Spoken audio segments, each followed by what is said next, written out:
Bonjour, bonsoir. C'est toujours le thème Toussaint Louverture, un grand catholique.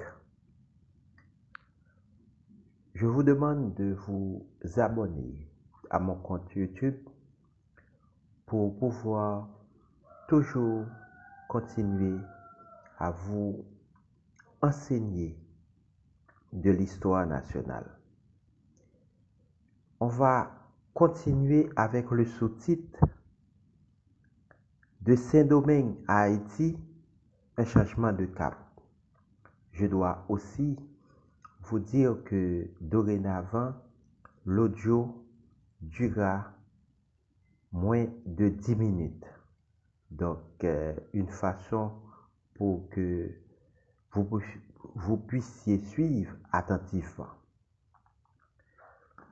De Saint-Domingue à Haïti, un changement de cap, troisième partie. Et il y aura deux sous-titres à voir. Toussaint Louverture et sa foi rebelle au système, la Constitution de 1801. D'un côté, Toussaint Bréda a rejoint sa base d'origine, les esclaves créoles. Lorsque je parle de Toussaint Bréda, c'est le fait qu'il est né sur l'habitation Bréda. La province du Nord était la région la plus créolisée de Saint-Domingue. Toussaint a rejoint sa base d'origine étant en quête d'influence. Et de l'autre côté, de 1791 à 1793, Toussaint allait compenser dans le camp espagnol l'absence d'institutions publiques du régime domingois, où l'intelligence des nègres n'est pas mise à l'épreuve. N'acceptant pas son infériorité par rapport aux Blancs, Toussaint a appris à discipliner ses troupes et l'art de la guerre, mais aussi à mieux définir son objectif, la liberté générale des esclaves, qui n'était pas l'option de l'Espagne.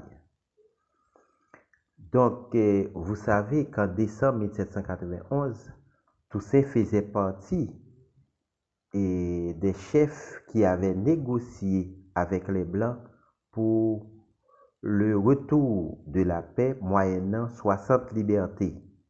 Et l'intransigeance des colons blancs a permis à la lutte servile de poursuivre. Et ça a permis aussi à Toussaint de se racheter devant l'histoire.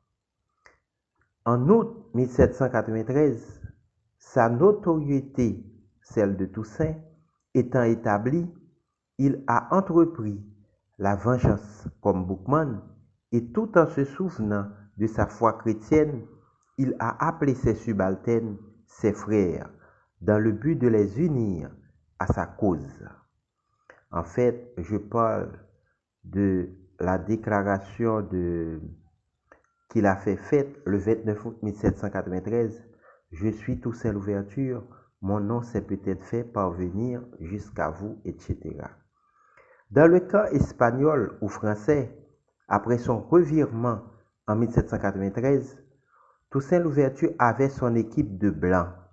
Ses tuteurs l'ont formé de l'état du monde à l'extérieur de la colonie et l'ont formé également dans la gestion d'une habitation coloniale au point qu'il a éprouvé leur vue en s'éloignant de sa base de masse par le rejet du vaudou et de la petite propriété foncière d'une part et d'autre part en s'éloignant du pouvoir métropolitain dont il s'est débarrassé de ses agents. Donc, nous savons que Toussaint avait renvoyé en France métropolitaine le général Lavaux, le commissaire civil Sontonax et l'agent Edouville pour pouvoir s'emparer du pouvoir domingois. En s'identifiant comme un créole, il a été un général français Il a envoyé ses enfants étudier en France car rejetant la culture africaine comme de la sauvagerie et il n'a jamais mené une lutte nationaliste.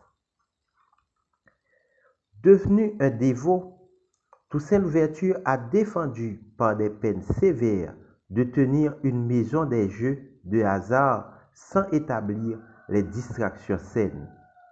Comme les affranchis de l'Ouest en 1791, Toussaint a fait chanter un Te Deum après chaque victoire militaire. L'armée et les fonctionnaires publics ont dû prendre part à ces célébrations religieuses.